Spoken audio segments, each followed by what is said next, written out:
Hi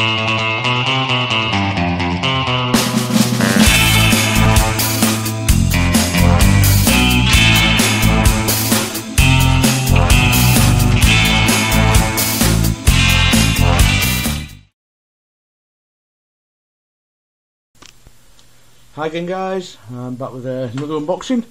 This package has come from zcube.cn, a shop I've bought from numerous times now.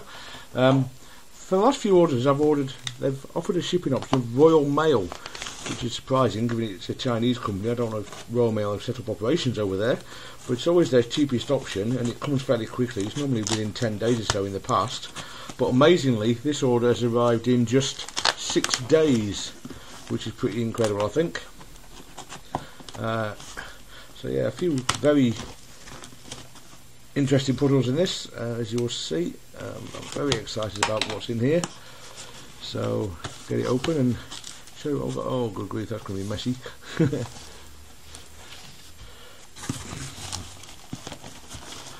Alright then, so I'll get the first one out of the box. I've got some stickers down there, but we'll get to those in a minute. Okay then, so I think you might be able to guess what this is looking at the box. It's not a crazy Megaminx. Let me just zoom up and we'll get a closer look at it.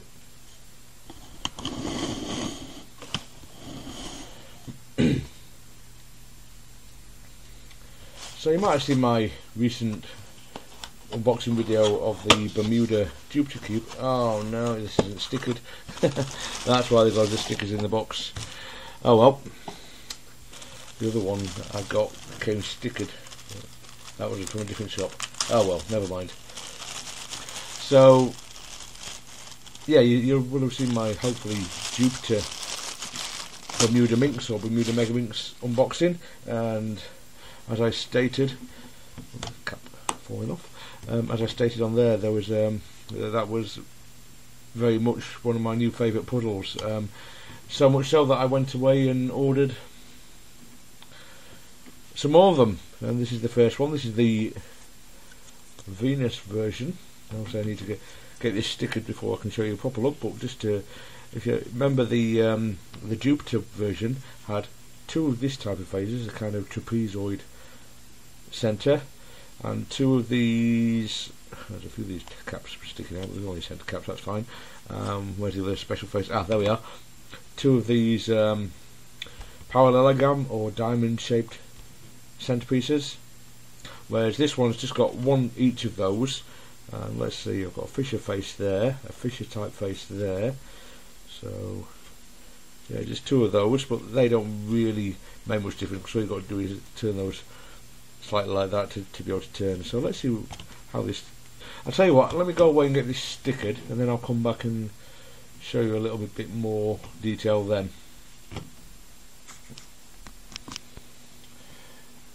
Okay, so that's looking better now. I've got it stickered obviously, and I've got the little Venus labels on there. Now this particular version of these series of puzzles I don't think is going to be too difficult. Basically you've only got two of these special faces, and they are not opposite to each other, but they're far enough apart that you can actually pretty much do your regular algorithms to solve the final part of the puzzle. So it's not going to be too difficult at all, I don't think, this one. But I already knew that when I ordered it. I fully expected it would be easier than the Jupiter one I showed you recently, simply because it has only got two of the special faces, so that won't come as any surprise. If it's true, I could be talking nonsense of course, because I haven't actually scrambled it and solved it yet. But just like the Jupiter, it turns absolutely fine. Slightly stiff, will benefit from a little bit of breaking in, but that's true of most puzzles really, isn't it? You just got to make sure you get these kind of Fisher style faces turned, I was going to say 45 degrees, but that's not true because it's not a cube. It's going to be like what, 36 degrees or something like that, I think.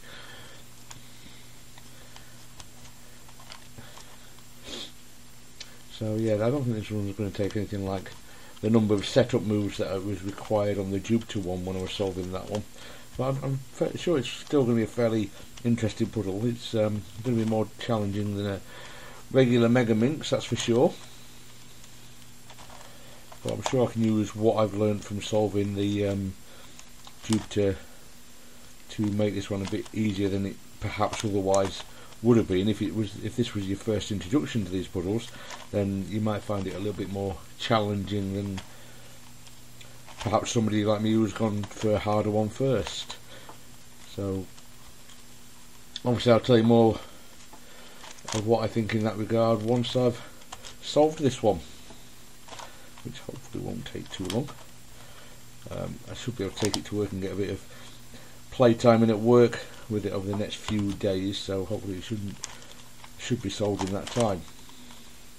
This one's there's some puzzles I'm happy to take to work, some that I'm not, because I drive for a living. I don't know if I've mentioned that on my channel before. I drive buses and I take trips out, and so it's not uncommon for me to sit for several hours with nothing to do, so taking a nice puzzle along is obviously a good thing.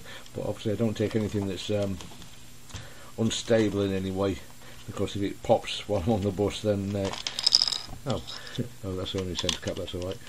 Probably wasn't pushed all the way in. But yeah, if something pops while I'm on the bus, obviously there's a good chance I'm going to lose the pieces, so I always make sure I take things that I consider to be stable enough that they're unlikely to pop. Obviously there's always a possibility with pretty much any puzzle that might pop, but yeah, I haven't had any problems with these whatsoever so far. They seem very, very stable. Okay, I think we're getting towards the end of the scramble on this one. Most things seem to be split up. I can see a couple of white pieces there that aren't, so let's sort that out.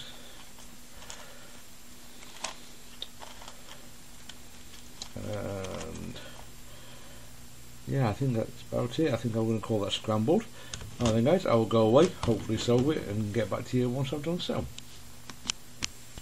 Okay then, so as you can see, the Venus Bermuda Minx is now solved again. I was right about the difficulty level of this. It's definitely easier than the Jupiter version, quite significantly so, simply because you just haven't got so much bandaging and blocking with the face types. You've only got two of the weird special faces on this one as opposed to four on the Jupiter. So yeah, this one's not too difficult at all. If you're looking to try this series, this would be a good introduction to the series actually. The Jupiter was challenging, this one's challenging as well, but I found it quite easy, I think, in a large part because of what I've learned from solving the Jupiter.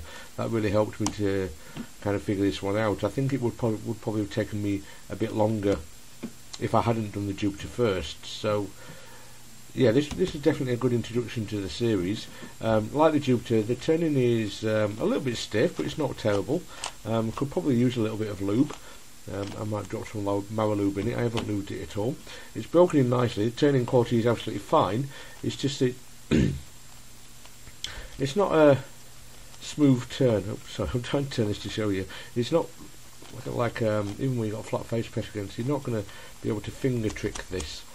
So it is quite stiff to turn, which is once you're turning it with your hand instead of trying to do it with a finger, it turns absolutely fine. It's not like it's any real difficulty or anything like that. So yeah, and they do feel like great quality as well. That they don't feel cheap in any way or anything like that. There's no catches, there's no lockups. You do have to make sure it's aligned quite well. Don't really have anything in the way of corner cutting ability, so you will sometimes find that you try and turn the face like there. I mean, it's not much out of alignment that, and it just will not turn at all. But you'll find you try and turn it, you think, oh, it must be blocked some way, so you end up looking around that face trying to see where it's blocked. You see it's not actually blocked, so you just line it up a bit better and off it goes. So you do find that a bit with these. I've found that with all the versions of this series that I've got so far. But other than that, that's my only real gripe, to be honest. They are extremely fun puzzles, great quality, great build quality. Just a slight issue with no corner cutting, so you have to get things aligned really well. Other than that, it's a really good puzzle. They're not cheap. but I think they're good value for money. I think they're worth the money, so I'd definitely recommend trying these out if it's something that interests you. But be aware that they are quite difficult. But this one, as I said, is at the easier end of the spectrum for the series. So if you're worried about the difficulty levels, definitely give this one a try. First of all, it'll be a good introduction, give you an idea of whether you think you can move on to the next difficulty level, so to speak. Alright then, guys, that's pretty much it for this video, I think. Thanks very much for watching, and I will see you next time. Take care now. Bye.